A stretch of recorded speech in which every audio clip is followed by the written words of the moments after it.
Buenos días a todos. Muchas gracias por asistir a esta sesión y gracias a las cámaras de comercio por permitirnos hacerla.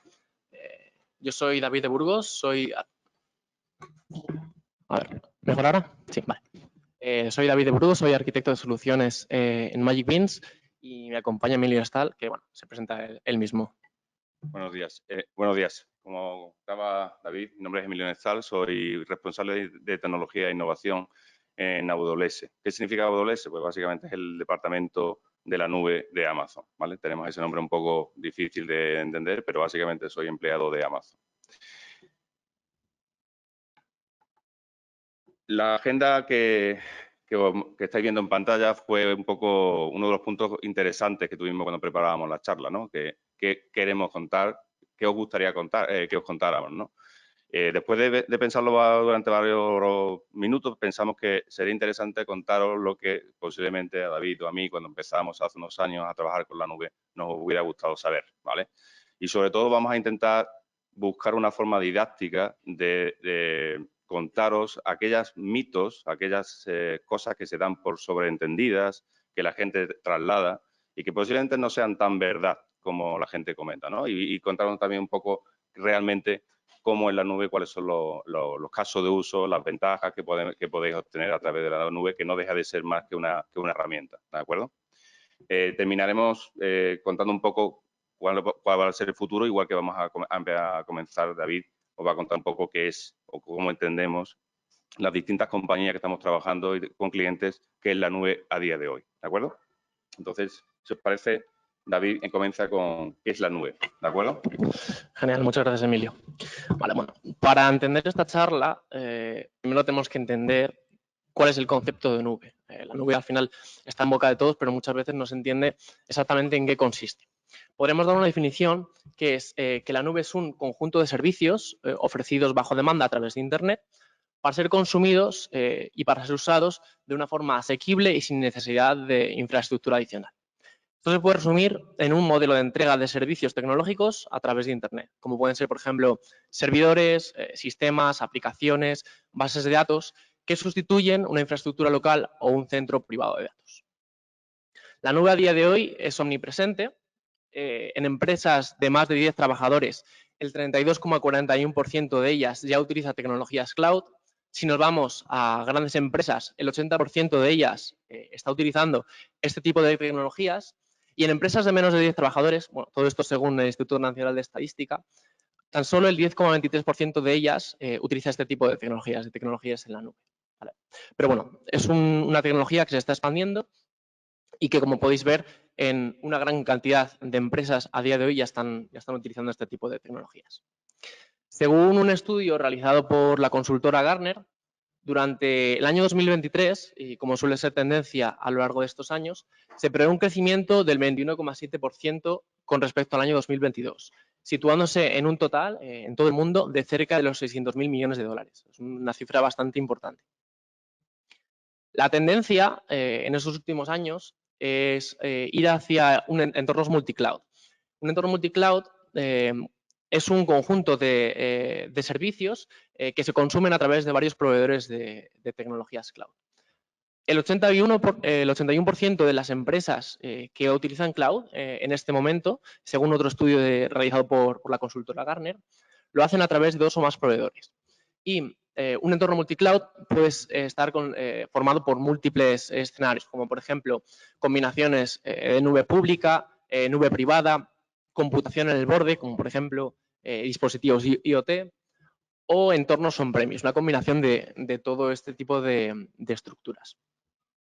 Surge también y sigue aumentando la integración de servicios y productos debido al aumento del almacenamiento de datos empresariales. ¿Vale? La integración de servicios y productos, para que lo entendamos todos, es un conjunto de herramientas y tecnologías que nos permiten conectar sistemas, aplicaciones, repositorios, entornos de tecnologías de la información para transmitir información y comunicarse entre ellos de datos y procesos en tiempo real. ¿Vale? Esto permite a las empresas consolidar, limpiar y transformar sus datos, datos almacenados en la nube, para obtener información comercial valiosa para estas empresas. Gracias a las tecnologías en la nube, tenemos la posibilidad de obtener flexibilidad sobre cómo y dónde se almacenan nuestros datos y quién tiene acceso a ellos, y escalabilidad que nos permite adaptarnos a cambios rápidos. Cada día hay más oferta de servicios y productos. Para poneros unos ejemplos, durante el año pasado, AWS sacó al mercado 3 nuevas regiones que nos permiten despegar nuestra infraestructura en esas regiones. Una de ellas es la de España. Si no lo conocéis, pues durante el año pasado surgió la región de España. Y otras 3 más, la de Zúrich, la de Emiratos Árabes Unidos y una región en la India. Y durante este año 2023, AWS ya ha puesto a disposición de los usuarios en general una nueva región, la región de Melbourne, que nos permitirá pues, despegar toda nuestra infraestructura en esta región. Aparte de las nuevas regiones que han surgido durante estos últimos años, bueno, como os digo, todos los años van saliendo nuevos servicios, nuevas regiones y nuevas funcionalidades.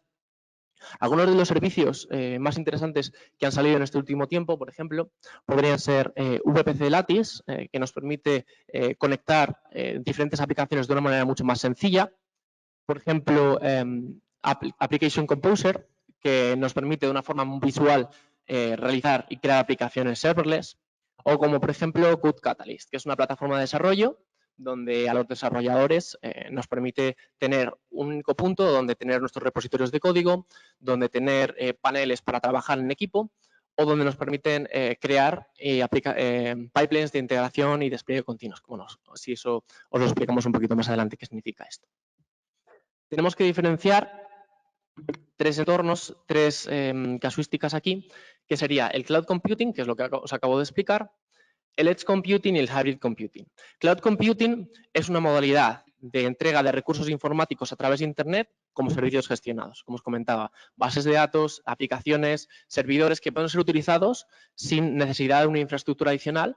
Nosotros vamos a la consola de AWS y desplegamos una máquina, accedemos a ella sin tener que físicamente estar comprando ese hardware, ese software, con todo lo que conlleva. El Edge Computing, por otro lado, es llevar la computación mucho más cerca del usuario final o de la fuente de datos. Esto puede ser muy útil como, por ejemplo, para aplicaciones IoT, para el Internet de las cosas, por ejemplo, dispositivos que tengan que tener un control, por ejemplo, de temperatura, por ejemplo, vehículos autónomos que necesitan un procesamiento en tiempo real o aplicaciones sensibles a la latencia, por ejemplo. Y dentro de la nube obtenemos numerosos beneficios en comparación con entornos on-prem, como puede ser la escalabilidad, ya que nos permite adaptarnos a las cargas de trabajo según las necesidades que nosotros tengamos. La flexibilidad, pues nos permite adaptarnos a cambios. Por ejemplo, surge un proyecto piloto que nosotros tenemos que probar, tenemos que ver si ese proyecto es viable. Nosotros, en un entorno clásico, en un entorno on-prem, tendríamos que aprovisionar esas máquinas, tenemos que comprar ese hardware, comprar ese software, realizar una inversión por adelantado. En este caso, gracias a los entornos de cloud, pues nos permite realizar un pago por uso, que ahora os comentaré, nos permite pagar por lo que utilizamos. Y si ese entorno en algún momento no nos sirve o tenemos que desecharlo, en el momento que lo borremos, ese entorno ya dejará de generar coste. En cuanto al coste, el modelo de pago de los servicios cloud, de las plataformas cloud, es de pago por uso. ¿Vale? Nosotros, cuando utilizamos esa plataforma, cuando utilizamos los servicios, nos facturan por lo que utilicemos. Pero si en algún momento esos servicios dejamos de utilizarlos, en ese momento el coste para. Por ejemplo, si tenemos una máquina que por lo que sea, por los fines de semana o por la noche, esa máquina no la necesitamos, la podemos pagar y ese coste no se vería reflejado en nuestra factura. Ese coste, cuando esa máquina no está funcionando, no se nos cobra. También, gracias a la accesibilidad que nos proveen, que nos proporcionan los entornos en la nube, podemos trabajar con estos entornos de diferentes puntos del mundo sin necesidad de estar presencialmente, físicamente, en esas instalaciones. Esto nos permite que gente de todo el mundo pueda administrar nuestra infraestructura siempre que nosotros queramos.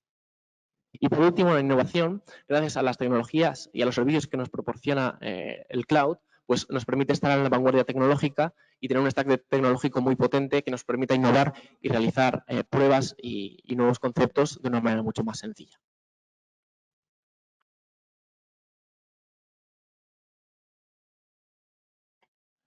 Como comentábamos un poco al principio, la nube como algo desconocido, como algo novedoso, aunque es un producto que, como ha comentado David antes, se está extendiendo, hablaba antes de regiones, pues básicamente son grandes infraestructuras que hemos construido los proveedores para que vosotros, los clientes, dejéis de preocuparos por aquellas cosas que no es realmente vuestro negocio. Y haciendo un símil sería bastante similar a lo que pasó hace unos 120, 130 años, cuando las fábricas dejaron de tener estaciones eléctricas cerca de los ríos para empezar a contratar la electricidad a empresas que se dedicaban solo a eso, ¿no?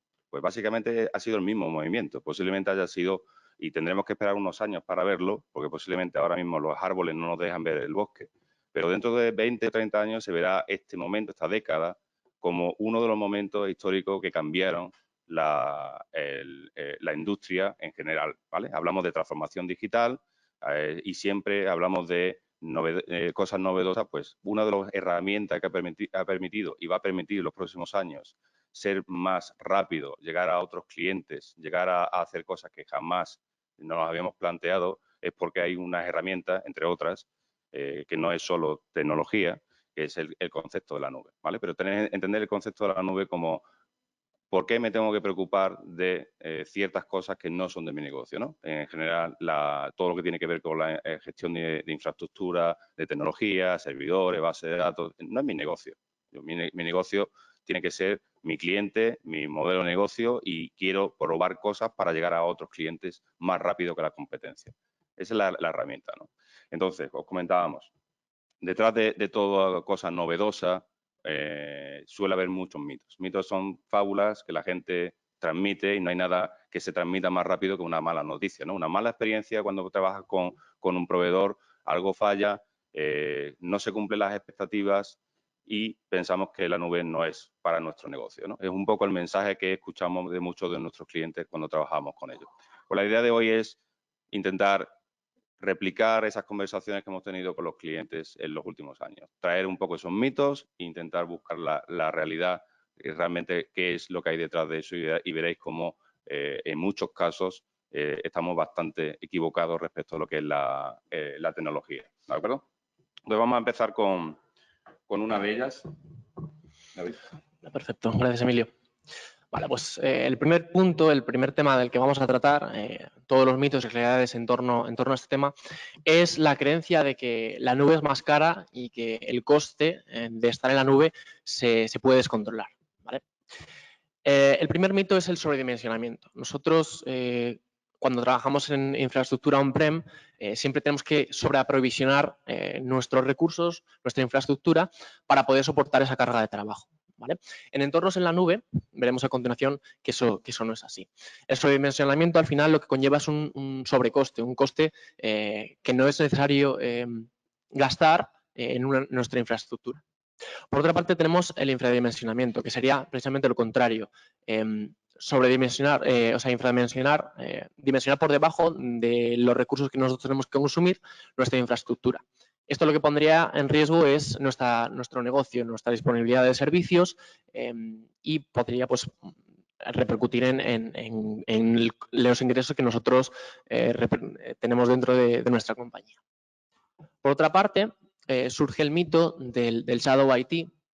El Shadow IT, al final, es infraestructura que queda desplegada sin conocimiento o sin autorización por nuestra parte, que al final nos genera un coste adicional que no estaba contemplado. Por ejemplo, un equipo de trabajo que está realizando una prueba de concepto despliega unas máquinas, realiza unas pruebas, unas bases de datos y esa infraestructura que despliega tiene un coste. Si ese equipo, por lo que sea, no apaga esas máquinas, no las elimina, es un coste que va sumando la factura y que puede suponer, pues al final, imprevistos dentro de las previsiones económicas que teníamos nosotros en la compañía. Por otra parte, hay una creencia de que las facturas en la nube son muy complejas debido a la cantidad de servicios y debido a la cantidad de recursos que nosotros utilizamos. Veremos que realmente esto no es así. También una preocupación que surge cuando nosotros queremos migrar desde on-prem a arquitecturas en la nube es el tema de las licencias. Nosotros, si hemos adquirido unas licencias que nos han costado un dinero, pensamos que esas licencias se van a tener que desechar y vamos a tener que comprar licencias nuevas. Pues las anteriores prácticamente no se podrían utilizar para nada y tendríamos que adquirir nuevas, desechando pues estas antiguas. Y por último, la complejidad de nuevos productos, como os comentaba, la salida constante de servicios y actualizaciones de los mismos puede ser un poco complicado, se tiende a creer que es un poco complicado la gestión de los costes y el conocimiento de los costes de estos nuevos productos que nosotros implementemos. Vamos a ver la realidad, y la realidad de todos estos puntos es que no es así. Una arquitectura en la nube, una infraestructura desplegada sobre la nube, tenemos la disponibilidad de utilizar un escalado horizontal y un escalado vertical. Ahora os explicaré en qué consiste cada uno. El escalado horizontal sería de una máquina de un mismo tamaño, crear réplicas y crear máquinas de ese mismo tamaño para soportar esa carga. Nosotros, por ejemplo, para que lo entendáis, a través de un balanceador de carga, nosotros tenemos una aplicación web en la que empieza a aumentar el tráfico y nosotros tenemos que soportar ese tráfico. Podríamos hacer una cosa que sería aumentar los recursos o podríamos crear más máquinas que soportasen ese tráfico y pagar únicamente por esas máquinas. En el momento que el tráfico disminuyese, esas máquinas se eliminarían y ese coste se ajustaría realmente a lo que nosotros tenemos que aprovisionar, a los recursos que estamos utilizando. Por otra parte, tenemos la disponibilidad de utilizar un escalado vertical, que básicamente sería el aumento de los recursos. Por ejemplo, tenemos una máquina, tenemos una base de datos, le podemos aumentar los recursos de almacenamiento, de memoria, de procesamiento, para adaptarse a nuestras cargas de trabajo. ¿Vale? Servicios como, por ejemplo, Elastic Compute Service, es el servicio de cómputo de AWS más conocido, o servicios de bases de datos como RDS, disponen de estas funcionalidades de escalado horizontal y vertical pues, de forma nativa, de una forma mucho más sencilla que un entorno on-prem donde tenemos que configurarlo de una manera mucho más complicada. Por otra parte, como os comentaba antes, las plataformas de la nube y los proveedores de nube tienen un modelo de pago por uso. Esto, como os comentaba, es que nosotros vamos a pagar exclusivamente por lo que utilicemos. ¿Vale? Si nosotros tenemos una base de datos desplegada, con ciertos recursos vamos a pagar por esa base de datos. No vamos a tener que sobreprovisionar como se hace en entornos clásicos, en entornos on-prem, donde nosotros tenemos que hacer un cálculo por adelantado de los recursos que vamos a necesitar y adquirir esas licencias y ese hardware de manera adelantada, realizando realmente una inversión bastante importante. Nosotros aquí, en un modelo de pago por uso, podemos probar una cosa, si no nos se adapta a nosotros, la desechamos y en ese momento los costes desaparecen. Existe una centralización real, esto suele ser algo que se preocupa bastante a las empresas, que es cómo voy a administrar mi infraestructura, cómo voy a poder manejar varias cuentas, cómo voy a poder administrar todo esto. Y hay muchos servicios de AWS que nos permiten y nos ayudan a manejar todo esto, a administrar nuestra infraestructura. Por ejemplo, servicios como Control Tower o AWS Organizations nos permiten centralizar toda la gestión de las cuentas desde un único sitio, estableciendo mejores prácticas, estableciendo límites, etc. También tenemos herramientas de control de costes. Pues como comentamos, suele ser una preocupación el tema de las facturas. ¿Cómo puedo analizar y cómo puedo saber qué costes tengo y cómo se desglosan esos costes en la nube? Nosotros en un entorno on-prem podemos saber que hemos comprado determinadas máquinas, que estamos utilizándolas y que están generando este coste o que han generado este coste. En una arquitectura en la nube, en los proveedores de cloud, tenemos diferentes herramientas que nos ayudan a entender cuáles son los costes que estamos teniendo sobre nuestra infraestructura. Servicios como, por ejemplo, AWS Cost Explorer nos ayudan a esto, nos detallan, nos desglosan los servicios que estamos utilizando y el coste a muy bajo nivel de lo que están generando estos servicios.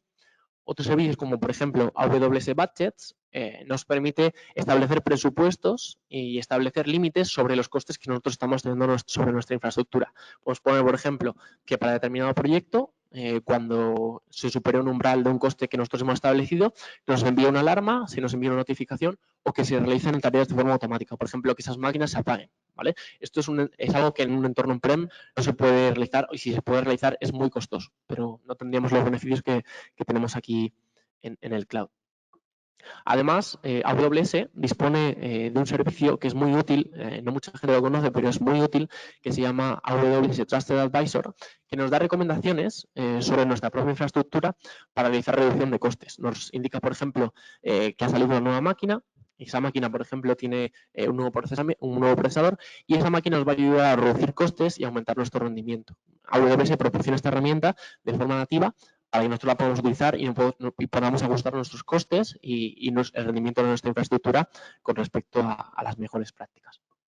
También, en cuanto a la duplicidad de licencias, tenemos la posibilidad de importar licencias que nosotros ya hayamos adquirido previamente, gracias a servicios como AWS License Manager, que nos permite administrar y gestionar todas nuestras licencias directamente desde el cloud y utilizar licencias que nosotros ya hemos adquirido, que al final es una inversión y suele ser una preocupación que hacemos con estas licencias antiguas, las podemos utilizar, pues se pueden llevar gracias a este tipo de servicios y utilizar esas licencias dentro del cloud. También existen programas dentro de AWS, como por ejemplo OLA, es Optimization and Licensing Assessment, que nos pueden ayudar a optimizar las licencias que nosotros ya hemos adquirido para reducir los costes. Por ejemplo, analizando a nivel muy bajo, a nivel de socket, a nivel de núcleos del procesador, cómo podemos optimizar estas licencias para reducir el coste dentro de AWS. Esto, como os comento, es un programa que dispone de AWS y, bueno, si contactáis con AWS o con nosotros, podemos ayudaros a realizarlo para ver las licencias que ya estáis utilizando, cómo podríamos optimizar esa gestión y ese licenciamiento en la nube para reducir el coste.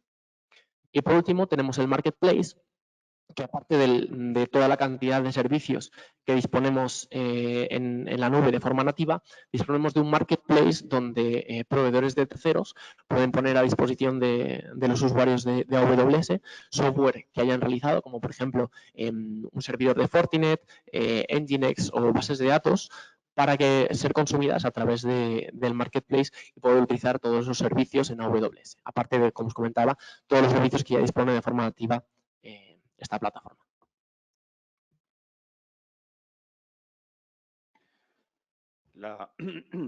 El siguiente mito tiene que ver con la gestión de los datos y de la seguridad, ¿vale? Una vez que la conversación con el cliente se trata el tema de los costes, la siguiente duda que suele surgir es: no voy a tener control de los datos, no voy a tener control de la seguridad, ¿no? Entonces, una de las primeras, comentaba al principio, no siempre se cumplen las expectativas, porque las expectativas son a lo mejor equivocadas. Y la primera de ellas es que simplemente por llevar mis datos a la nube van a estar seguros, ¿vale? Es un concepto que no es correcto.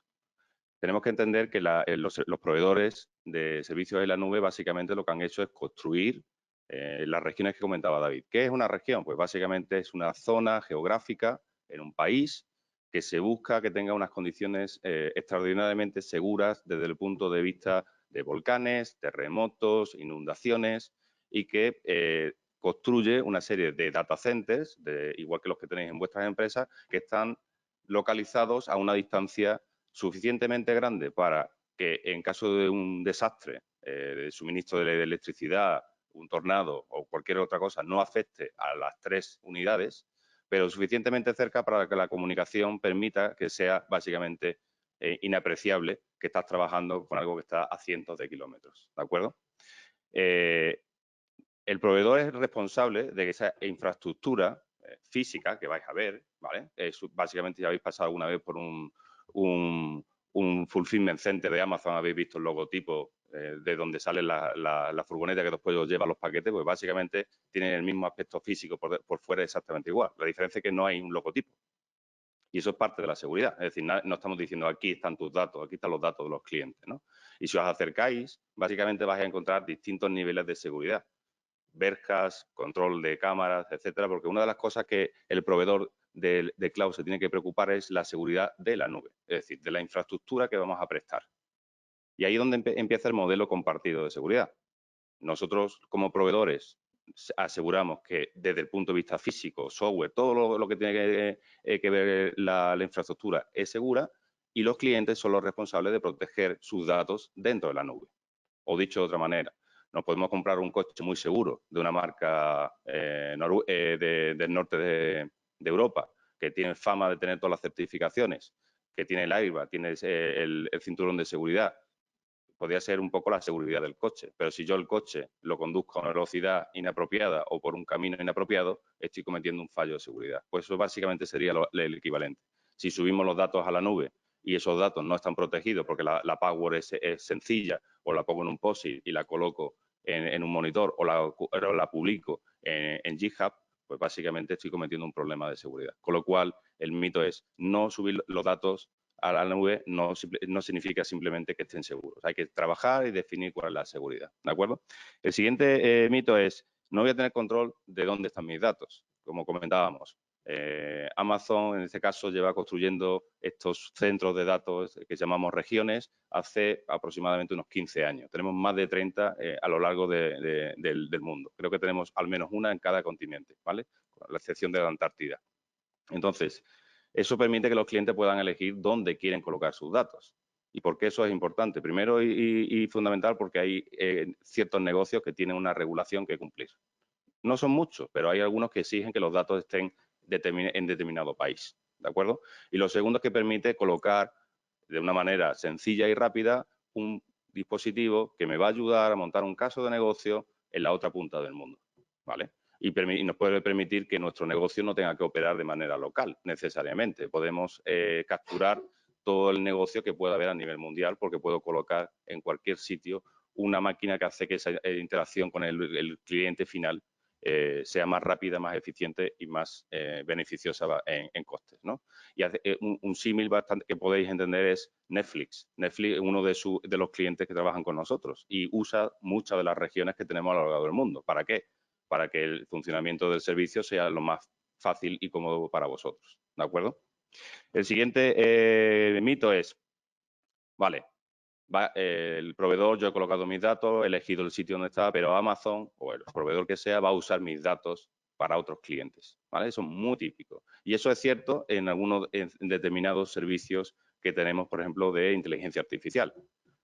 Usamos los datos de miles de clientes para mejorar el modelo, pero siempre podéis elegir la opción de no participar en esa mejora y podéis saliros del proceso. Es decir, yo mi modelo quiero que se quede estático, va a funcionar solo con mis datos y no quiero ni que tenga las mejoras de fuera, ni quiero mejorar los datos de la competencia en este caso, ¿vale? El siguiente punto de conversación tiene que ver con la encriptación y tiene que ver con el proveedor, en este caso Amazon o el que sea, va a desencriptar mis datos. Pues no, básicamente no es así. Nosotros no nos preocupamos y tampoco tendríamos la capacidad de desencriptar los millones de terabytes que tenemos almacenados, ¿vale? Hace unos años, para que tengáis una idea de el almacenamiento, la cantidad de datos que tenemos almacenados, hace unos 6 años, uno de nuestros servicios de almacenamiento de Amazon, uno de ellos y solo uno de ellos, tuvo un problema de disponibilidad. Es decir, durante unas horas no funcionó, ¿vale? Y fue curioso porque el problema venía de que hacía 13 años que estaba funcionando sin parar. Y por primera vez tuvimos que pararlo y no sabíamos cuánto íbamos a tardar en volverlo a poner disponible. Y fue una lección aprendida que tuvimos, ¿no? A veces hay que probar cuánto se tarda en recuperar un servicio y no tener tanta, digamos, no dedicarle tanto trabajo que esté siempre disponible. Pues fue curioso porque todo el mundo decía que Internet había desaparecido, se había caído, Internet no funciona, en Twitter, en los periódicos, porque básicamente ese servicio de almacenamiento guarda aproximadamente el 80% de las imágenes, de los textos que veis en las webs. Cuando os conectáis a una web, posiblemente todas esas imágenes están alojadas en ese servicio de almacenamiento, ¿vale? Un servicio de almacenamiento que fue el primer servicio, digamos, en la nube que Amazon sacó hace 14 o 15 años, ¿vale? Entonces, ¿tendríamos capacidad de desencriptar los datos? No. Y es más, los datos nunca los disponemos en un único dispositivo de almacenamiento, están dispersos en varios, con lo cual tendríamos que hacer un trabajo titánico para desencriptar los datos, ¿vale? Con lo cual no tiene sentido, ¿vale? Si queréis disponer de distintos entornos de encriptación, podéis encriptarlo en vuestras instalaciones y subirlo a la nube ya encriptado. Lo podéis encriptar durante el tráfico que sube a la nube, estará encriptado. Cuando nosotros lo encriptemos de nuevo, una segunda vez, también estará encriptado. Y me preguntaréis, bueno, ¿y qué pasa cuando los datos se están computando en una máquina? También están encriptados, ¿vale? De forma de que ni copiando a la memoria se puede obtener ese dato que está encriptado, ¿vale? Y por último, todas las nubes o todos los servicios de nube son iguales. Sin entrar en temas comerciales, no es cierto, ¿vale? Digamos que hay una gran diferencia en cuanto a seguridad y responsabilidad del dato y tiene que ver con la cantidad de certificaciones y regulaciones que cumplen cada uno de los proveedores, ¿vale? Y es algo fundamental que quiero que quede claro. No es igual tener un dato en un servicio de almacenamiento que cumple todos los estándares de certificación y de seguridad del mundo que tenerlo en un servicio que no lo cumple, ¿vale? Y si alguna vez habéis participado en el proceso de certificación de una de vuestras empresas, sabréis lo difícil, lo caro y lo complicado que es. Pues casi todos los servicios que tenemos cumplen, y que tiene AWS en este caso, cumplen con las certificaciones de seguridad. Y es una certificación que va incluida en el precio y que permite que vuestros servicios, a su vez, cumplan esas certificaciones que tenéis que cubrir. Y estaréis pensando, sí, las normas ISO y todas las que penséis son normas de seguridad, aparte de las de seguridad también las cubrimos. Y son las mismas que tienen que cubrir otros grandes clientes como pueden ser la banca o la NASA. Pensar en el nivel de seguridad de un banco o de la NASA, que tiene, por ejemplo, dispositivos donde almacenan el líquido que van a usar para mandar cohetes a la Luna y que es altamente explosivo. Tienen que cumplir unas normas de seguridad específicas, o la propia Amazon. El sitio web donde compráis posiblemente sea el sitio que tiene más tarjetas de crédito del mundo. No hay ningún banco que tenga tantos clientes como la propia Amazon, ¿no? Entonces, pensar en los niveles de seguridad que directamente vais a poder usar al mismo nivel. Y es un poco el mensaje que quiero lanzar. La nube es una forma de hacer más democrático el uso de la tecnología. Vais a usar la misma tecnología que están usando los clientes que he nombrado. La NASA, JP Morgan, Netflix, los mismos servicios al mismo precio. Con lo cual ya no tenéis que preocuparos por competir en desigualdad, ¿no? Que muchas veces es lo que nos dicen cuando vamos a un cliente que se dedica a algo parecido a Amazon. No quiero trabajar con vosotros que sois la competencia. La respuesta es, nosotros tenemos unas herramientas que puedes usar y puedes competir en igualdad de condiciones y que no sea la tecnología la diferencia, que sea el talento, la innovación y otras cosas que forman parte del ser humano, ¿no? Pero que la herramienta que te permite hacerlo no sea la diferencia, ¿no? Y eso creo que es un mensaje que creo que quede claro, porque es un poco el mensaje que hay detrás de la nube, ¿no? Es una herramienta que viene a democratizar el uso de la tecnología. Gracias, Emilio. Vale, la siguiente parte que vamos a ver es el tema de la formación. La formación en la nube, el mito de la formación en la nube es que se tiende a pensar que es excesivamente caro, es muy complejo y que nos va a llevar mucho, nos va a incurrir muchos costes llevar a cabo esta formación. La realidad es que tenemos numerosos recursos gratuitos o de muy bajo coste para que nosotros nos podamos formar en la nube.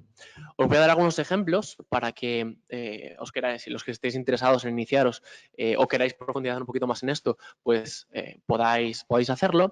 Como por ejemplo pueden ser AWS Skill Builder, es una plataforma que ofrece AWS con muchos cursos gratuitos que nos permiten iniciarnos en todo el tema de servicios del cloud. Nos permiten empezar a profundizar y empezar a entender cómo funcionan estas tecnologías hasta el nivel que nosotros queramos. Podemos profundizar todo lo que queramos. Existen también plataformas de terceros, como pueden ser, por ejemplo, Udemy o Cloud Guru, que por precios bastante económicos, alrededor de 15, 20 euros, podemos obtener cursos que son muy útiles para entender cómo funcionan las tecnologías en la nube. También AWS da formaciones y da webinars, si tenéis LinkedIn podéis estar atentos, donde ofrece cursos y formaciones gratuitas y sesiones donde vosotros podéis aprender sobre tecnologías en la nube. Y luego tenemos también los propios partners, como nosotros, Magic Beans, donde podemos dar formaciones y donde podemos capacitar a la gente para que sean capaces ellos mismos de empezar a trabajar con tecnologías en la nube. Existen también ciertos programas de AWS en combinación con partners como nosotros, como pueden ser, por ejemplo, los Awesome Start Days, AWS Awesome Start Days, que nos permiten en una sesión, en un día, una sesión de unas cuantas horas, dar cierta formación sobre los servicios básicos que podrían ser útiles para hacer una migración hacia la nube, profundizar un poquito en ellos y luego realizar lo que sería el diseño de la arquitectura de esta empresa, de vuestra empresa, en el cloud, en AWS, para ver qué beneficios y qué servicios podréis utilizar y qué podréis obtener vosotros realmente de beneficio de realizar una migración hacia el cloud. Se tiende a pensar también el mito de que los perfiles que nosotros ya tenemos, que están administrando nuestra infraestructura on-prem, van a sobrar, ya no van a ser necesarios y que vamos a tener que contratar perfiles muy especializados con conocimientos muy profundos en tecnologías en la nube para poder administrar nuestra infraestructura. La realidad es que estos perfiles se pueden reciclar, pueden obtener formación sobre las tecnologías en la nube y nos pueden ser muy útiles para que estos empleados, estos recursos que ya sabían y tenían conocimiento sobre nuestra infraestructura, realicen esta administración en la nube, la misma administración que estaban haciendo en nuestra infraestructura en la nube. Eso también puede ser un incentivo para retener el talento y para que los empleados se sientan realmente reconocidos. Al final, la formación en tecnologías en la nube está a la orden del día, son tecnologías muy punteras que pueden precisamente ayudar a estos empleados a sentirse realizados y aprender nuevas tecnologías en el momento a lo mejor que estuviesen estancados. También existe la creencia, el mito, de que no existen buenos partners que nos puedan ayudar. Al final, muchas veces cuando nosotros queremos migrar a la nube necesitamos a alguien que nos acompañe de la mano. Al final nosotros podemos tener cierto conocimiento, pero siempre es recomendable alguien que nos pueda ayudar, nos pueda llevar de la mano hacia la migración hacia el cloud. La realidad es que existen numerosos partners que nos pueden ayudar a esto. MyGPin, por ejemplo, nosotros somos uno de ellos, que podemos ofrecer tanto formaciones como consultoría, servicios de consultoría, incluso podemos realizar proyectos de migración hacia la nube, ayudándoos realmente a llevar la mejor infraestructura, a desplegar la mejor infraestructura que podéis dentro del mundo cloud. También existe la creencia de que debido a la salida de nuevos productos y a la actualización constante de todos ellos, va a ser muy complicado mantenernos al día realmente de las últimas tecnologías y poder estar actualizados con respecto a los servicios que nosotros podríamos estar utilizando y que a lo mejor por falta de tiempo o por falta de conocimiento no podríamos implementar. La realidad es que AWS dispone de numerosos servicios y numerosos productos que son compatibles con productos que nosotros ya estamos utilizando de forma nativa en nuestro on-prem. Por ejemplo, bases de datos, servidores, sistemas operativos, etcétera. ¿Vale? Todo esto lo podemos llevar al cloud y podemos trabajar una combinación de un entorno on-prem con un entorno cloud y empezar una migración de una forma mucho más sencilla, ya que al final son servicios que nosotros ya hemos estado utilizando anteriormente en nuestra infraestructura on-prem.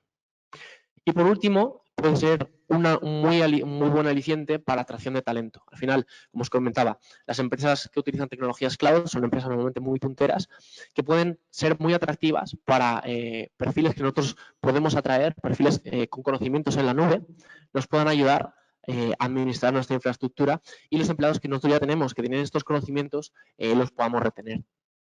Al final, utilizando este tipo de tecnologías, pues hacemos mucho más atractiva nuestra empresa. Vale, te dejo. El siguiente mito tiene que ver con la infraestructura que un cliente ya está usando, ¿vale? Normalmente el cliente dice, bueno, mi arquitectura, mis servidores, mis bases de datos son antiguas, tienen versiones de un sistema operativo que ya no está bajo soporte, o tengo un contrato con un proveedor. España es uno de los países que tiene mayor índice de servicios de hosting y de servicios manejados de IT o de servicios de tecnología, ¿no?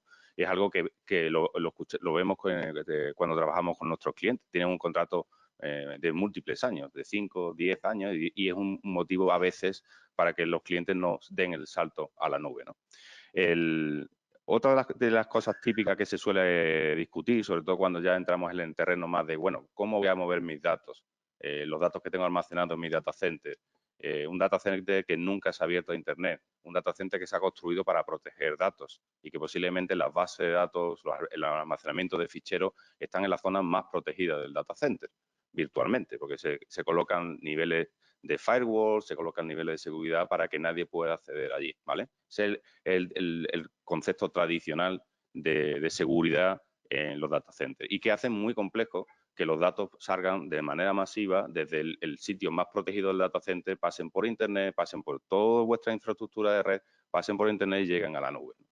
Muchas veces suele ser un terreno de conversación y discusión.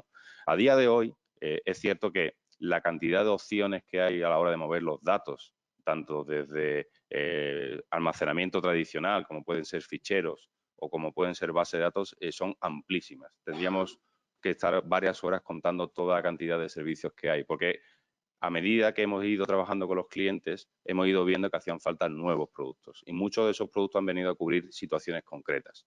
A día de hoy, pensad que podemos hacer una conexión directa desde vuestros datos a la nube y moverlos en tiempo real, o podemos mandar un pequeño dispositivo, bueno, pequeño, depende del tamaño, ¿no? Porque tenemos distintos. Podemos mandar un dispositivo que se conecta a vuestro data center, se copian los datos, se encriptan sobre la marcha y se mandan por un servicio de paquetería a nuestro data center y allí se copian directamente a los servicios de almacenamiento. Y eso lo hay de tamaño súper pequeñito, del tamaño de un libro, como los que se ha llevado la NASA a la Estación Espacial para recoger datos, encriptarlos y devolverlos a tierra, o del tamaño de un camión tipo tráiler, donde ese camión se acerca a tu data center, tira una manguera de fibra, copia todos tus datos y después ese camión va hasta nuestros data centers con seguridad física, es decir, como si fuera un camión que lleva dinero a un banco. ¿De acuerdo? Entonces, en ese rango total de servicios tenemos perfectamente 20, 30 servicios para mover datos de un sitio a otro. ¿Vale?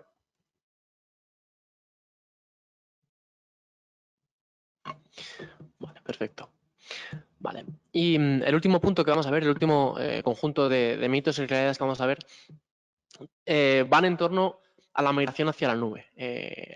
Se tiende a pensar que cuando nosotros queremos realizar una migración a la nube lo vamos a tener que hacer todo a la vez. Vamos a tener que migrar toda nuestra infraestructura, todos nuestros casos de uso, todos nuestros servidores, nuestras bases de datos de una única vez hacia la nube. La realidad es que existen diferentes modalidades para realizar una migración a la nube. Podemos realizar una migración completa de nuestro data center hacia la nube y empezar a trabajar únicamente con nuestra infraestructura desplegada en la nube. O podemos tener una infraestructura híbrida. Por ejemplo, nosotros podemos mantener parte de nuestro data center por las razones que sean, necesitamos cierto procesamiento o necesitamos utilizar ciertas máquinas que tenemos que tener on-prem, pero podemos tener también parte de nuestra infraestructura en la nube y tener una combinación de estas dos modalidades. Eso es lo que se llamaría una infraestructura híbrida. Y podemos utilizar también individualmente, de forma individual, porque hay un servicio que nos pueda ser útil para nuestro negocio, pues utilizar individualmente ciertos servicios que nos pueden ayudar a mejorar nuestro negocio, utilizando servicios precisamente en el cloud. Pues probar ciertos servicios, ver si estos servicios se adaptan a nuestras necesidades de negocio y a partir de ahí seguir explorando y seguir aumentando el uso que hacemos nosotros del cloud. Como veis, al final existe una variedad muy amplia de migraciones a la nube y la creencia de que tenemos que migrar todo a la nube y que solo vamos a poder utilizar nuestra infraestructura en la nube y no vamos a poder utilizar una combinación, pues es falsa. Cuando se realiza una migración hacia la nube, al final lo que se suele hacer es plantear una migración por oleadas. Se establecen prioridades sobre qué máquinas, qué aplicaciones y qué oleadas al final vamos a definir para realizar una migración a la nube y se realiza esta migración pues, de una forma ordenada y progresiva para que todo funcione tanto on-prem como en la nube sin ningún problema, que el servicio en ningún momento se pare. También se tiende a pensar que cuando nosotros queremos realizar una migración a la nube vamos a tener un sobrecoste. Al final nosotros estamos manteniendo una infraestructura on-prem donde nosotros hemos tenido que pagar nuestro hardware, el software y se tiende a pensar que cuando nosotros queremos migrar al cloud vamos a tener que pagar por ambos sitios, por la infraestructura que tenemos desplegada en la nube y vamos a tener que pagar por la infraestructura on-prem.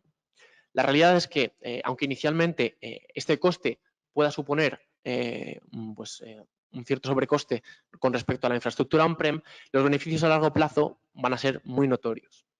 Además de esto, incluso aparte de todos los beneficios que nos lleva hacer una migración a la nube con respecto a trabajar con una infraestructura on-prem, AWS se dispone de un programa de créditos que es muy interesante, que nos permite consumir los créditos, o sea, el coste de nuestra infraestructura, consumirlo a través de los créditos que nos proporciona AWS para que durante las primeras etapas de la migración este coste no se vea repercutido realmente en nuestra factura. Nosotros utilizamos estos créditos que se establecen en la cuenta de AWS y durante ese periodo que se ha establecido, pues los costes que supone nuestra infraestructura en la nube se van utilizando a través de estos créditos.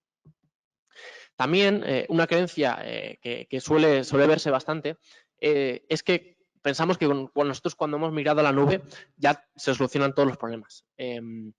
Problemas de negocio, problemas de tecnología de la información, y vemos que eso realmente no es así. Realmente nosotros cuando migramos a la nube tenemos que realizar la administración y tenemos que asegurarnos de que estamos estableciendo las mejores prácticas en la nube. Al final, hay muchas formas de trabajar. Como comentaba antes Emilio, puedes tener el coche más seguro del mundo, pero si lo conduces como un loco, lo llevas a 200 por hora por la carretera, pues tienes un riesgo de que ese coche, pues, aunque sea el más seguro del mundo, pues te pueda producir algún percance. La realidad también es que tenemos diferentes programas de migración hacia la nube. Tenemos, por ejemplo, el Migration Acceleration Program, es un programa que se llama MAP, que tiene disponible AWS y con el que trabajamos los partners, que nos pueden asegurar, que nos permiten asegurarnos de que nuestra infraestructura, cuando realicemos una migración, la llevemos de la mejor manera y con las mejores prácticas hacia la nube. Es un programa que consta de 3 fases, la fase de assessment donde los partners pues, revisamos y analizamos qué infraestructura tenéis en ese momento, las casuísticas, los casos de uso, servidores, las bases de datos que estáis utilizando on-prem, para realizar pues, un inventario de cómo estáis trabajando en un entorno on-prem. Después, la segunda fase sería la fase de Mobilize, donde el partner establece cuáles serían las mejores prácticas y establece la arquitectura, el diseño de la arquitectura de cómo sería ese entorno on-prem en la nube. Esto nos permite, antes de haber realizado ninguna migración, asegurarnos de cómo va a estar desplegada nuestra infraestructura, qué costes nos van a suponer y entender muy bien cómo vamos a manejar, qué estructura de cuentas, qué estructura de servicios vamos a utilizar cuando realicemos una migración a la nube. Y bueno, y por último sería la fase de migración, donde, como os comentaba antes, una migración por oleadas, nos aseguramos de que sea una migración progresiva desde un entorno on-prem hacia la nube y que el servicio, nuestro negocio, no se vea en ningún momento interrumpido. Tenemos numerosos servicios que nos pueden ayudar a realizar una migración hacia la nube. Uno de ellos, por ejemplo, es Migration Hub, que nos permite saber qué aplicaciones, qué casos de uso, qué servidores vamos a tener que migrar a la nube y ordenar y saber en qué estado estamos en cada momento. Pues, por ejemplo, si hemos realizado la migración del primer set de aplicaciones, pues sabemos en qué estado estamos y podemos conocer el progreso que llevamos de una migración. Luego otros servicios como por ejemplo MGN, Application Migration Service, nos puede ayudar a realizar una migración de nuestros servidores de una manera mucho más sencilla hacia la nube. Básicamente se sincronizan las máquinas de on-prem con las máquinas desplegadas en la nube y nosotros, en el momento que nosotros hayamos decidido, esas máquinas se están replicando en tiempo real. Cuando nosotros decidamos, empezamos a migrar nuestro entorno, cambiamos simplemente a dónde apuntamos, empezamos a trabajar con las máquinas nuevas y las máquinas antiguas ya las podemos desechar. Y por último tenemos el servicio de Database Migration Service, que hace lo propio con las bases de datos.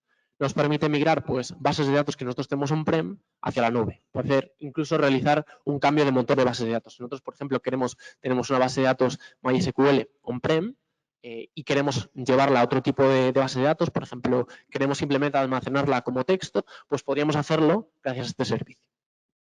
Y después, una vez que ya hemos terminado la migración, ya tenemos nuestra infraestructura on-prem, en la nube, ya hemos empezado a trabajar en la nube, es cuando realmente podemos explotar todo el potencial que tienen las tecnologías cloud. Es donde realmente podemos empezar la modernización. Por ejemplo, una aplicación que se dedica al procesamiento de datos o por ejemplo, al procesamiento al análisis de logística, por ejemplo, de análisis de transporte de productos, podemos sustituirlo, por ejemplo, por una arquitectura basada en eventos, donde nosotros vamos a tener un coste mucho más reducido, utilizando, por ejemplo, funciones lambda, aplicaciones y servicios orientados a eventos, como por ejemplo EventBridge, reduciendo enormemente el coste. Una vez que ya tengamos nuestra infraestructura desplegada en el cloud, es donde realmente vamos a poder explotar y donde vamos a poder ver realmente los beneficios que nos van a suponer, tanto en cuestión de costes como en cuestión de disponibilidad, escalabilidad, etcétera, que nos va a suponer las tecnologías en la nube.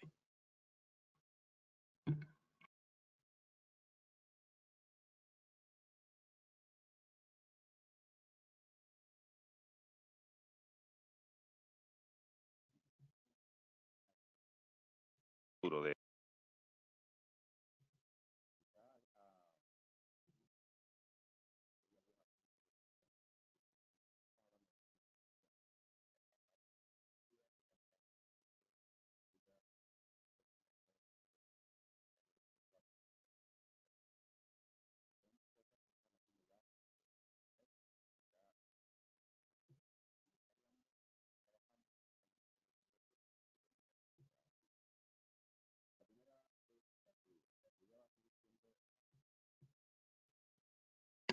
Perdón, gracias.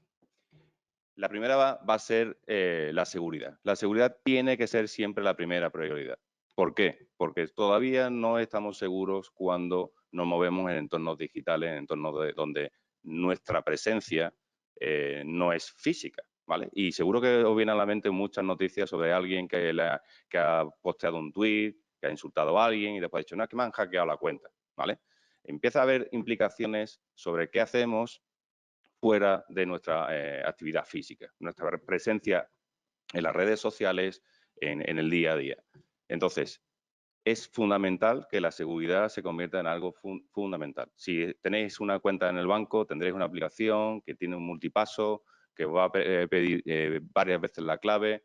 Toda nuestra actividad se está centrando en hacer cosas de manera remota. Y va a haber un momento donde nuestra presencia o nuestra representación, jurídicamente hablando, nuestra persona, va a ser algo que se va a mover dentro de un ambiente que es totalmente diferente y donde vamos a tener que asegurar, como asegura un perito en un juicio, que esa persona no ha tenido ningún problema en su cuenta de acceso de una red social o similar, ¿vale? Con lo cual, la seguridad va a seguir siendo fundamental y va a tener que crecer mucho más todavía para atender a los retos que vamos a tener. Vais a empezar a escuchar muchísimo las super aplicaciones. Super aplicaciones es un nuevo concepto que muchas empresas están intentando vendernos y es básicamente un conjunto de aplicaciones que tienen una serie de características diferentes. Por ejemplo, ser capaz de trabajar sin conexión constante a Internet. Me dice, bueno, pues estamos en el 2023, ¿asumes que no va a haber conectividad? Bueno, cada vez son más complicadas, cada vez son más pesadas y todavía nuestra infraestructura de red no está preparada para ciertos retos, ¿vale? Estamos pensando que va a haber casos de uso donde robots van a operar a personas a través de una conexión 5G, 6G, 7G a miles de kilómetros. Esos casos de uso se están dando ya. Ya el médico no es una persona que tiene que estar físicamente a tu lado. El médico está operando un dispositivo que tiene que tener una baja latencia para operar sobre un robot que tiene un reflejo a cientos de kilómetros que va a trabajar. O servicios como los servicios, por ejemplo, en la industria del videojuego. El videojuego ahora mismo mueve mucho más dinero que el cine, los libros y que muchas otras cosas. Y va a ser una de las industrias que van a seguir creciendo. Posiblemente los juegos nos van a llevar un poco a la última, que os estoy haciendo un pequeño spoiler, ¿no?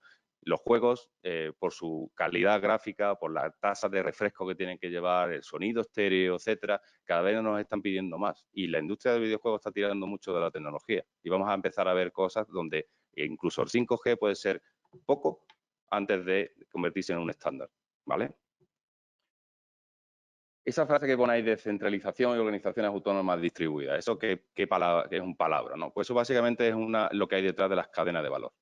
Habéis escuchado muchas veces la trazabilidad de un alimento desde que surge de la granja hasta que se mueve a los supermercados. ¿Qué es lo que hay detrás de eso? ¿Hacia dónde va a avanzar? Pues básicamente la tecnología va a tener que asegurar que esa cadena de valor se cumple. Habéis escuchado seguro blockchain y gente y los cripto bros. Bueno, ¿qué hay detrás de eso? Pues lo que hay detrás de eso es que los grandes bancos y los bancos centrales están buscando movernos hacia el terreno del dinero digital. ¿Y qué es el dinero digital? ¿Es como una especie de criptomoneda? No. Es una forma de mover el dinero de manera virtual, pero asumiendo que ese dinero va a tener una pequeña información por cada euro. Y pensad, sería la forma sencilla de evitar el tráfico de dinero negro, el mercado negro, lo que se llama el lavar el dinero. Si cada una de nuestras monedas, digitalmente hablando, tuviera un tag que dijera ha pasado de ese bolsillo a ese bolsillo, y tú dijeras el dinero de tu nómina te lo da tu empresa, después tú te lo gastas en un supermercado, y cada euro individualmente que usamos tuviera una forma de trazar por dónde se ha movido el dinero, es lo que permitiría que la economía se gestionara de otra manera. Y eso es un poco el futuro del dinero, el dinero digital, ¿vale? Y necesitamos infraestructuras que permitan esa confianza. Necesitamos que cada una de las personas que puedan cobrarte un servicio sean capaces de marcar ese dinero con ese único identificador para que continúe la cadena de valor. Y esa cadena puede ser trazada y saber de dónde ha pasado ese dinero y si viene de un mercado negro o viene de la nómina de tu compañía, ¿vale? La cantidad de datos va a seguir creciendo y eso venimos diciéndolo la gente que nos dedicamos a la informática hace años. El problema es que ya no estamos hablando de una cantidad de datos que empieza a ser difícil incluso de cuantificar, ¿vale? Ya el petabyte, el terabyte, eso se ha quedado muy lejos de concepto y va a seguir creciendo. Y va a seguir creciendo porque el dato va a ser una de las formas nuevas de crear negocios. Cada vez hay más empresas que se dedican a analizar datos y simplemente analizando datos ya tienen un negocio, ¿vale? La cantidad de datos va a crecer y va a ser omnipresente la cantidad de aplicaciones, entornos, sitios que van a generar datos de nosotros, ¿vale? Y eso implica redes sociales, cámaras de seguridad, todo en todo momento estáis generando datos. Estoy seguro que en el trayecto de vuestras casas aquí habéis usado varias aplicaciones en vuestros móviles que están soportadas en la nube y que están generando datos de trazabilidad vuestra. Pues eso va a haber un escalón hacia un modelo de seguridad nuevo, ciudadano, etcétera, etcétera, que podría ser un poco más largo de comentar. Los digital twins, eso es algo que hace mucho tiempo que se está haciendo. Básicamente eso es intentar simular el comportamiento de un objeto. Inicialmente eso era, por ejemplo, una turbina de un molino de viento o un motor. Intentábamos generar el modelo virtual, digital, e intentar saber cómo se va a comportar sin tener que fabricarlo. Eso era un poco el modelo digital twin. Un poco la simulación, HPC, ahora se llaman digital twins, ¿vale? El siguiente paso, y eso lo están haciendo muchas empresas, Iberdrola, Gamesa, ya no construyen todos los dispositivos, ya los simulan y una vez que han visto cuáles son las mejores condiciones, entonces fabrican el dispositivo. El digital twin se vuelve personal cuando en unos años veamos que van a empezar a aparecer digital twin de personas.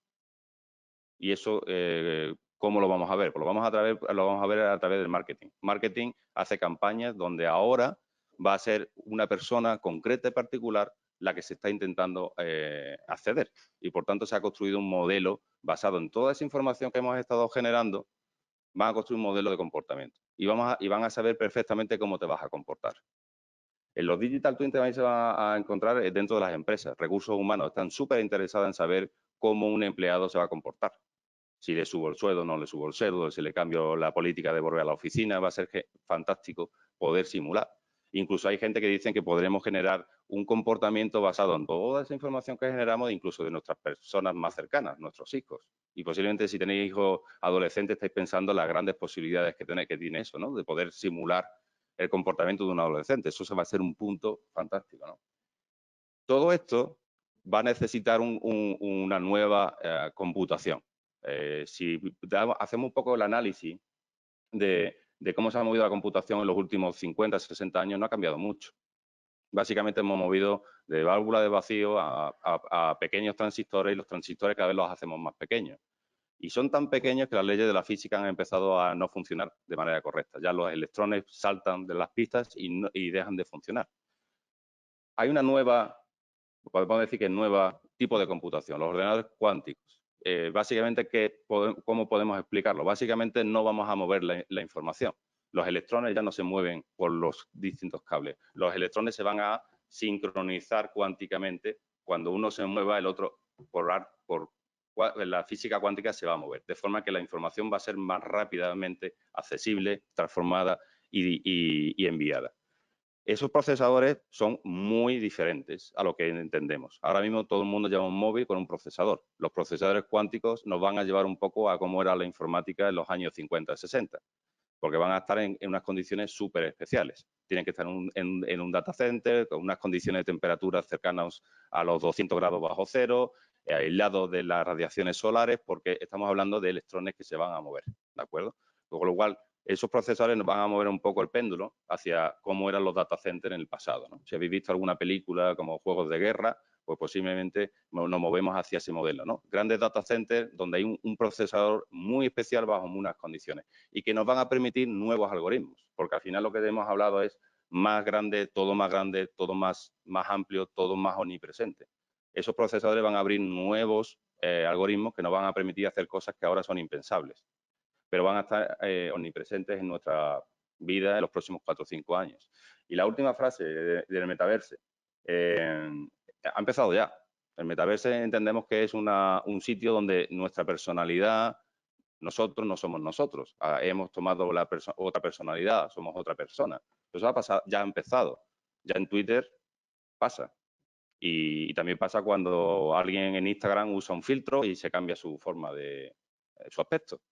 Eso va a dar un salto, sobre todo con las políticas de diversidad, donde la gente se va a poder identificar de la manera que quiera y se va a poder transformar físicamente cuando se conecta a través de Zoom o cualquiera de las herramientas de comunicación. Va a poder modificar su forma de ser o su persona en tiempo real y va a ser otra persona distinta. Y eso nos va a llevar a una complicada situación donde la seguridad, volvemos un poco al principio, va a ser muy importante, ¿vale?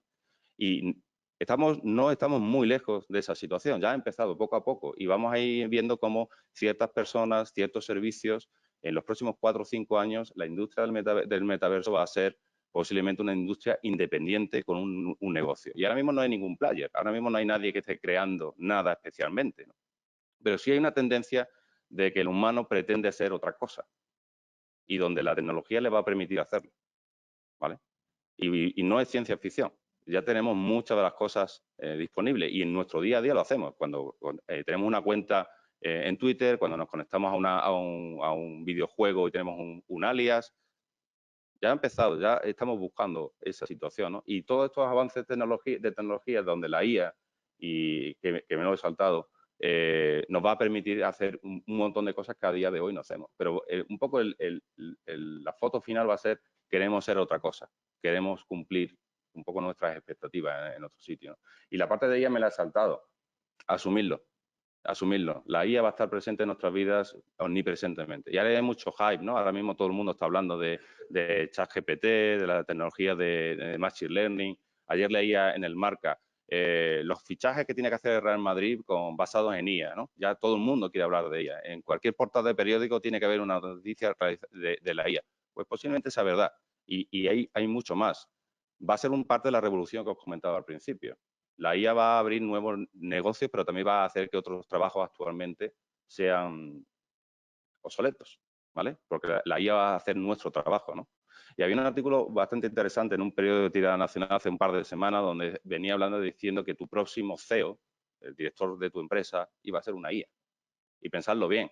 Si los trabajos que se puedan automatizar, los trabajos, digamos, de la pirámide de abajo se puedan automatizar, los trabajos de arriba también se pueden automatizar, porque son bastante simples si os paráis a pensar, ¿no? Hay un objetivo, hay unas cuotas, hay que hacerlo. Eso se puede sustituir también fácilmente, ¿no? Y posiblemente los trabajos de la capa intermedia, que son más creativos, donde la IA todavía no puede llegar, donde hay un concepto de tomar decisiones de otra manera, pueden ser los que sobrevivan, ¿no?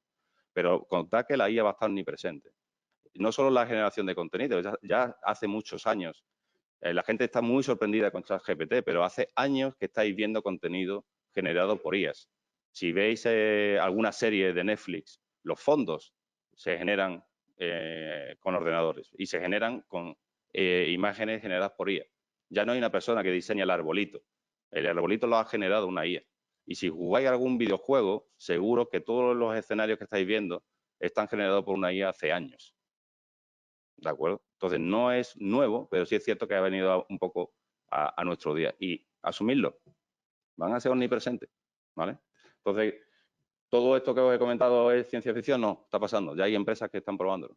Y posiblemente vamos a verlo, y seguro que hay cosas que no somos conscientes que van a pasar, pero posiblemente, como os comentaba al principio, es una revolución industrial y social. Y la nube no es más que una herramienta, pero va a haber un cambio significativo, muy significativo en nuestras vidas, a través de la tecnología, ¿de acuerdo? Así que nada, encantado de haber compartido con vosotros este rato. Creo que podemos pasar a preguntas. Gracias, Emilio y David, donde hemos visto cómo el cloud se ha convertido en una herramienta fundamental para las empresas y cuáles son los mitos más comunes que rodean al cloud y que impiden un poco el crecer a las empresas tecnológicamente, desde esa seguridad hasta la escalabilidad que hemos visto, ¿no? En el turno de preguntas, algunas que nos llegan a través de redes sociales, dice, en el tema de seguridad, ¿la nube es más segura que las capacidades internas? Sí, a ver, como os comentaba antes, al final la seguridad depende mucho también de nosotros. Es cierto que el proveedor en la nube, AWS, nos va a dar una capa de seguridad donde el data center que va a estar físicamente ahí, donde vamos a nosotros desplegar nuestra infraestructura administrado por AWS, va a tener todas las certificaciones y va a disponer del más alto grado de seguridad. Pero si nosotros no hacemos uso debido de esta tecnología, como os comentaba antes, el símil del coche, al final nosotros podemos poner en riesgo nuestros datos. La seguridad al final depende un poco tanto del proveedor en la nube como de nosotros, de cómo administremos y cómo gestionemos esta infraestructura para que sea lo más segura posible. Gracias, David. Una pregunta que nos llega también desde online, dicen desde los que están conectados, dice, cuando se habla de las posibilidades de formación sobre tecnologías en la nube, se ha mencionado Upscale Builder. Entonces, o algo así, no he escuchado bien. Creo que son sitios web de tutoriales o algo así. Bueno, Emilio.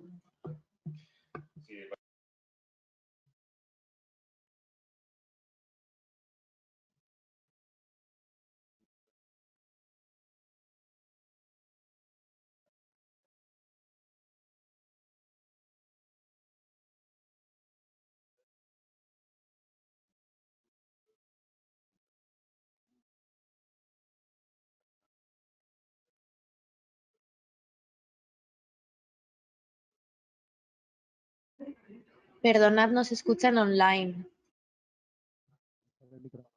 Vale, perdón. Que comentaba que efectivamente Skill Builder es una de nuestras apuestas de Amazon para intentar que ese talento que necesitamos, que las empresas necesitan, esté disponible. La mejor forma es hacerlo gratuito. Entonces, hace unos años tuvimos la idea de decir, bueno, vamos a sacar este contenido, vamos a usarlo, lo usan cientos de clientes ahora mismo, estudiantes también, porque evidentemente ya la nube empieza a ser algo también atractivo para los estudiantes, incluso a nivel de instituto, y es una de las, desde mi punto de vista, uno de los mejores sitios si quieres empezar tu viaje en la nube o la formación de tu empresa. Es decir, qué mejor que gratis, ¿no? Gracias, Emilio. Otra pregunta que nos llega a través de redes sociales dice, ¿debemos utilizar la computación para todas las cargas del trabajo?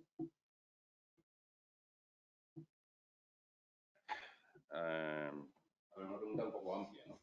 Yo diría que a día de hoy... Disculpad, no se oye. Diría que a día de hoy hay todos los casos de uso que os podéis imaginar, creo que se pueden ejecutar en uno de los proveedores. En este caso, por ejemplo, AWS, solo a nivel de servidores creo que tenemos en torno a 400 tipos diferentes de servidores. Pensad un poco la diversidad, ¿no? Podéis elegir el que queráis, probar uno, probar otro. Yo diría que sí. Si queréis bajo coste, pruebas rápidas, la computación en la nube es el sitio, ¿no? Y ahora, evidentemente, hay una gran personalización, ¿no? Es como hace como 10 años donde había muy poquitas opciones, ¿no? Pero, evidentemente, sí. La respuesta es sí, es afirmativa. Voy a hacer, perdón, Paulino, un pequeño comentario, porque muchas veces se piensa que la computación en la nube son únicamente servidores. La computación en la nube al final son muchísimos servicios que cada uno se puede destinar a una cosa. Por ejemplo, hay servicios de inteligencia artificial que nos pueden ayudar a reconocer imágenes. Por ejemplo, hay servicios de computación sin servidor, directamente ejecutando funciones, configuramos nuestras funciones para que se ejecuten directamente en base a eventos. Por ejemplo, cuando llega las 12 de la noche, pues que apaguen nuestras máquinas. O, por ejemplo, cuando llegue las 7 de la mañana, pues que envíe un correo a nuestros usuarios. Al final no es únicamente servidores como se conocen de forma habitual. Hay un montón de servicios alrededor, no únicamente servidores, que nos pueden ayudar a realizar nuestras tareas de negocio. Gracias, Emilio y David.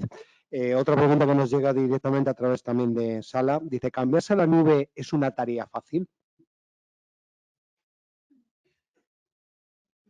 La palabra fácil tiene mucha... Sí. A ver, perdón. Fácil. Es complicado definirlo dentro de fácil. Yo diría, ¿es algo que se puede hacer? Sí, se puede hacer. ¿Que cuesta mucho menos esfuerzo que antes? Sí, de acuerdo.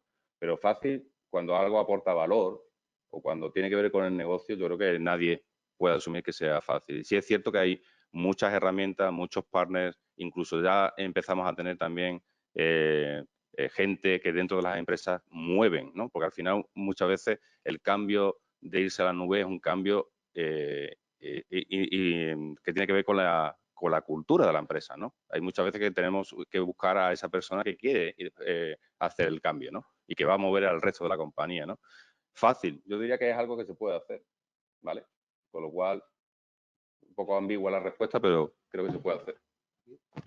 Sí, voy a añadir una cosa. Nosotros al final somos partners de AWS y al final nosotros estamos en el día a día acompañando a empresas a realizar esa migración hacia la nube.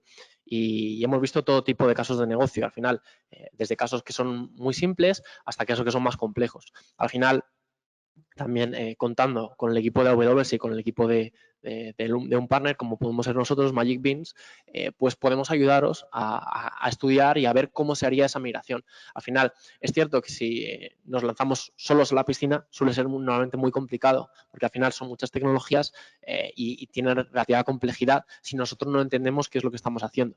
Al final, lo idóneo para hacer una migración a la nube es acompañarse de un partner, acompañarse de AWS, para asegurarnos de que nosotros estamos llevando las mejores prácticas y que nuestra infraestructura va a estar desplegada de la manera correcta. Otra pregunta que nos llega dice, la computación ya no es en la parte económica, dice, ¿la computación en la nube es costosa? Sí. A ver, ¿es costosa? ¿Tiene un coste? Sí, evidentemente. El modelo de suscripción, al final es un modelo de suscripción. Los servicios no se regalan como tal, entonces tienen un coste. Lo que tenemos que buscar es el concepto de inversión, ¿no? Mover el vocabulario, la conversación hacia una buena inversión. Estoy haciendo una buena inversión de mi negocio. Pues la verdad es que sí. Evidentemente, comprar una infraestructura de tecnología, sea un móvil o un servidor, pues implica un proceso de decisión, de búsqueda de proveedores, de tomar una decisión un poco levantando el dedo al aire sobre qué capacidad voy a necesitar dentro de 3 años, que es el proceso, el tiempo básicamente de amortización de un producto de los que compro hoy. Evidentemente, todo eso se soluciona con la nube. ¿Tiene un coste? Sí, evidentemente. Y creo que es importante que las cosas no se regalen, porque las cosas que se regalan no tienen muchas veces mucho valor, ¿no? Entonces, ¿es una forma distinta de comprar? Sí, pero tan distinta como cuando compráis el suministro eléctrico de vuestras empresas, cuando compráis o veis una película en Netflix, un servicio de suscripción. Pagáis un mes, en este caso nosotros tarificamos por segundo. Lo usáis, lo probáis, es lo que necesitáis, os lo quedáis, ¿vale? Y es un poco el factor diferencial pero nuevo en el terreno de la tecnología, pero está en vuestras vidas desde hace años, desde el punto de vista que vais a una tienda a comprar lo que queréis. Tenéis un suministro de electricidad en vuestra tienda, cambiáis el proveedor de vuestro teléfono. Tan sencillo como eso, ¿no? Y es al final una gestión de costes y de inversión, ¿no? ¿Qué tipo de inversión quiero realizar? Sí. Añadiendo justo a lo que dice Emilio, muchas veces cuando nosotros queremos migrar al cloud, hacemos una comparación con lo que nosotros tenemos on-premise. Pensamos que cuando nosotros vamos a llevar nuestra infraestructura al cloud vamos a tener que tener lo mismo, exactamente lo mismo que tenemos on-premise. Y eso realmente no es así. Al final, la nube nos dispone de muchísimos servicios que nos van a ayudar y nos van a facilitar desplegar nuestra infraestructura ahí. Vamos a poder, por ejemplo, sustituir, como os comentaba antes, pues servidores que nosotros tenemos on-premise, que a lo mejor nos están costando mucho. Es una inversión, por ejemplo, imaginad, tenemos una máquina que solo utilizamos una vez a la semana, pero esa máquina la vamos a tener que comprar y vamos a tener que hacer esa inversión. En la nube, al final, nosotros vamos a pagar por el tiempo que lo utilizamos y podemos realizar incluso cambios para que esa máquina, en lugar de ser una única máquina, por ejemplo, sea una función que se ejecuta una vez a la semana en la que ni siquiera vamos a tener que tener coste, porque hay parte de la infraestructura de AWS que ofrece una capa gratuita de la que nos podemos beneficiar. Sí, sí. Gracias, Emilio y David, por esta jornada. No sé si tenéis algún tipo de pregunta en sala. Sí. Pero pasamos el micro un momentito.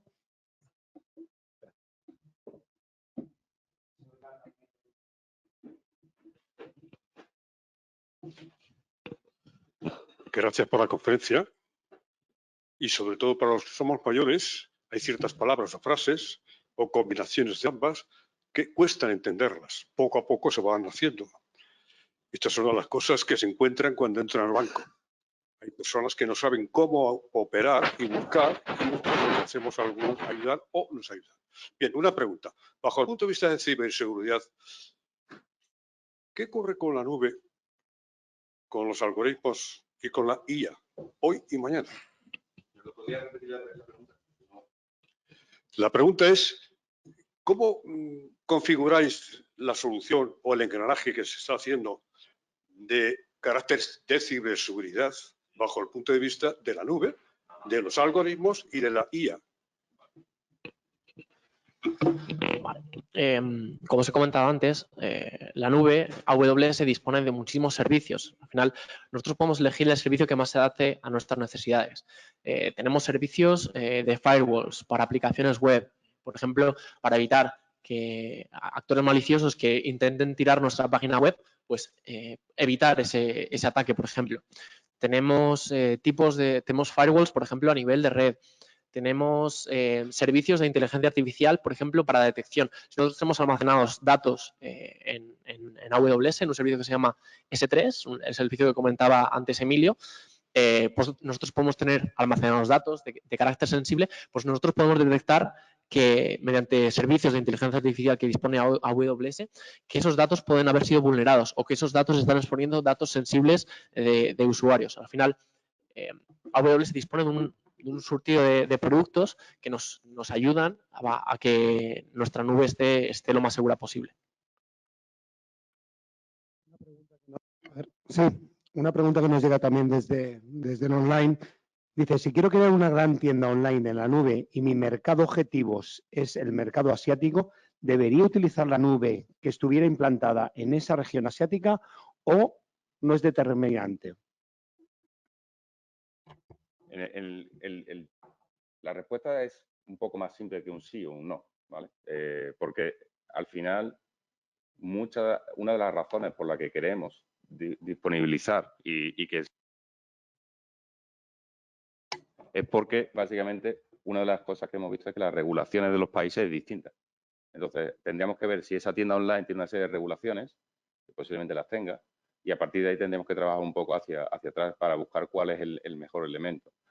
Evidentemente, por cercanía física, al final la luz viaja a una velocidad.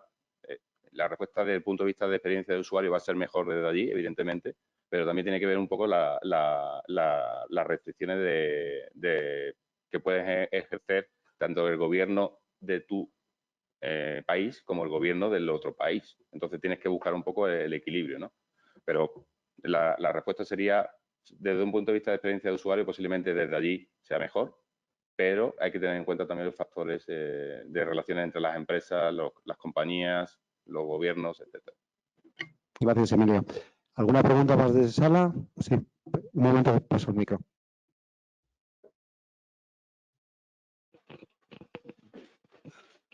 Yo quiero saber que es una pregunta a lo mejor tan elemental que no hay que hacerla, pero bueno, si los datos progresan, hay una capacidad ilimitada en la nube, uno, y dos, si hay riesgo de colapso de tráfico. No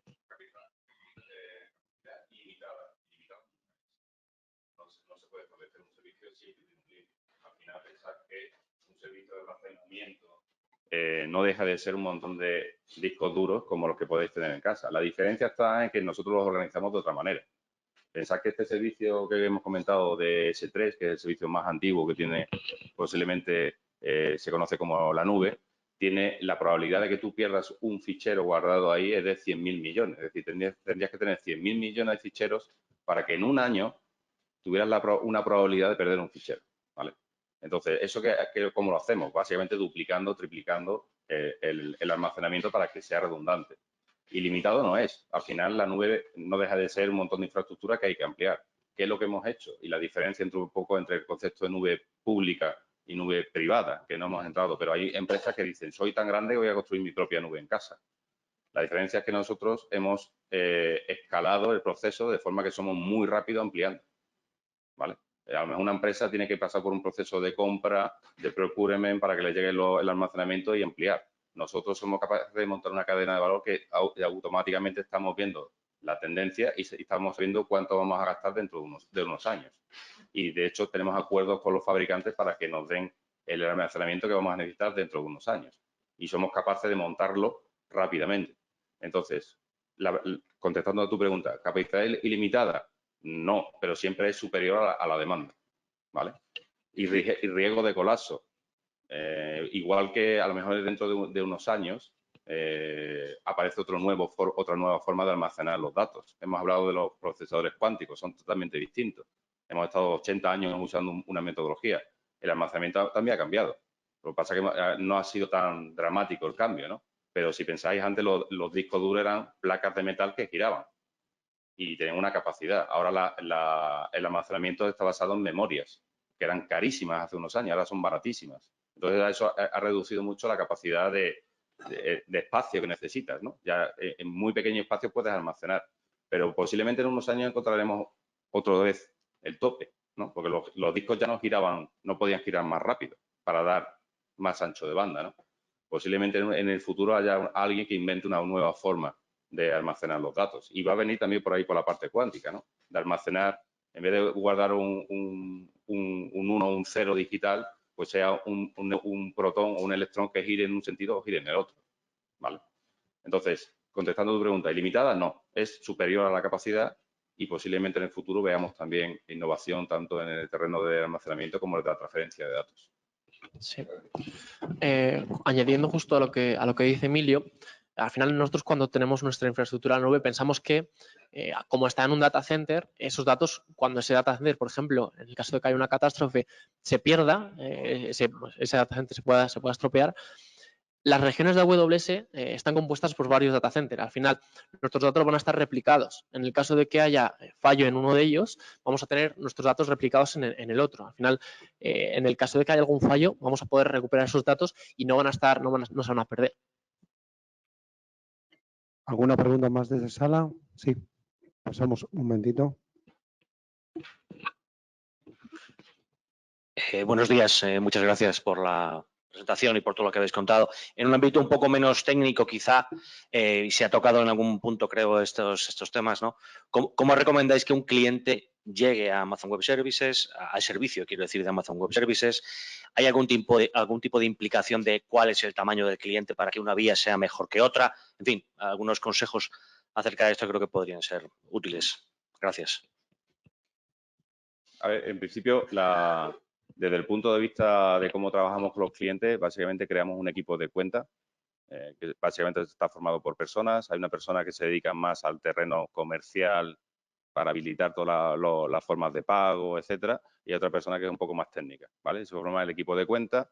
No hay un límite, es decir, cualquier persona cualquier empresa puede trabajar con nosotros, ¿vale? Pensad un poco que hace mucho tiempo, cuando Amazon empieza a vender máquinas virtuales, estaba en una pestaña al lado de los libros y los DVDs. Queríamos que fuera totalmente self-service. La gente pueda y creara su página web a través de una máquina que compraba. Después nos dimos cuenta que hacía falta algo más de apoyo. Entonces creamos esta división de, digamos, vamos a los clientes, trabajamos con ellos, etcétera, ¿vale? El tamaño del cliente no es algo que sea significativo. Tenemos dividido, digamos, a los clientes en función un poco de su tamaño o de sus características, porque pensamos que podemos ayudarlos mejor, ¿no? Pero no hay ningún límite.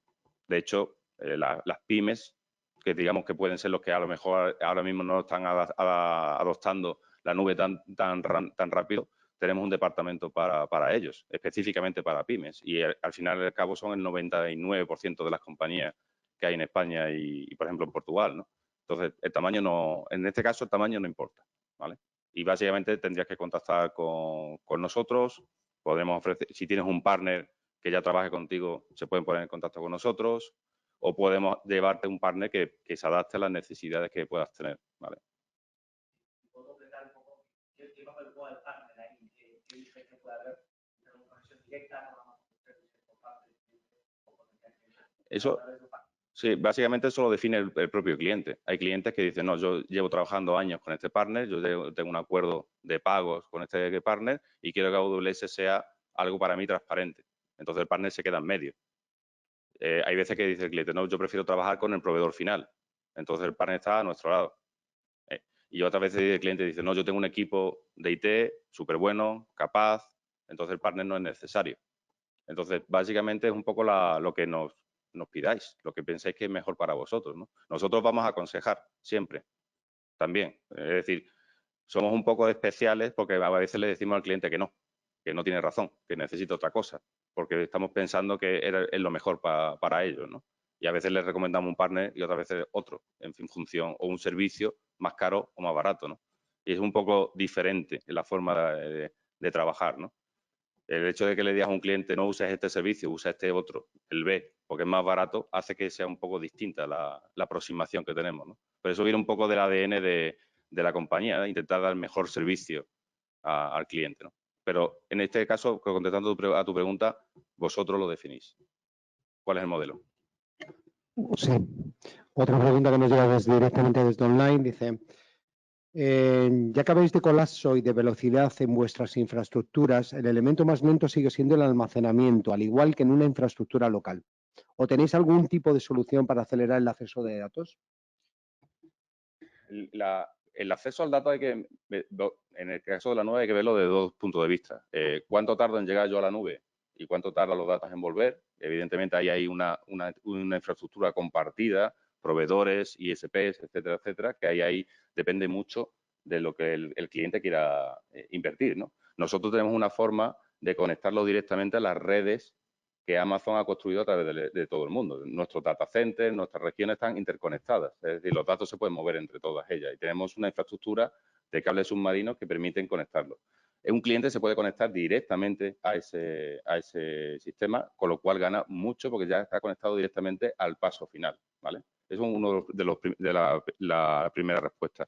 La segunda, el dato. ¿Cuánto tarda el dato de salir y qué podemos hacer en caso de que queramos más transferencia? Pues básicamente es muy sencillo. Como tenemos capacidad, básicamente lo que hacemos es duplicar el dato, tantas veces como sea necesario para que el ancho de banda sea el que quiere el cliente. Volviendo un poco a este servicio que hemos comentado de almacenamiento, lo hacemos así desde el primer día. Si un disco tiene una velocidad de giro y me da el dato en una cantidad de tiempo, si copio el dato en 20 discos y divido el fichero en 20 trozos, los tengo en la 20ª parte del tiempo. Y ese concepto un poco de no quiero un disco, prefiero 20 discos, es un poco también el concepto de nube, ¿no? Porque tenéis que verlo también desde el punto de vista de computación. A veces un cliente dice, no, quiero una máquina grande, porque voy a hacer el cierre del año. Y en el cierre del año esa máquina va a estar 24 horas funcionando. Nuestra respuesta sería, ¿y por qué no coges 24 máquinas y que trabajen durante una hora? Un poco el símil, ¿no? Y en almacenamiento hacer lo mismo. Lo duplicamos el dato para que el dato esté más disponible, pero también tenga un mejor ancho de banda de respuesta. Haciendo un comentario justo a lo que dice Emilio, como os he comentado antes, AWS dispone de muchísimos servicios. También dispone de muchos servicios de almacenamiento distintos. Al final, el que ha comentado Emilio, S3, es uno de ellos. Después de eso, tenemos que analizar qué servicio es más adecuado para el caso de negocio.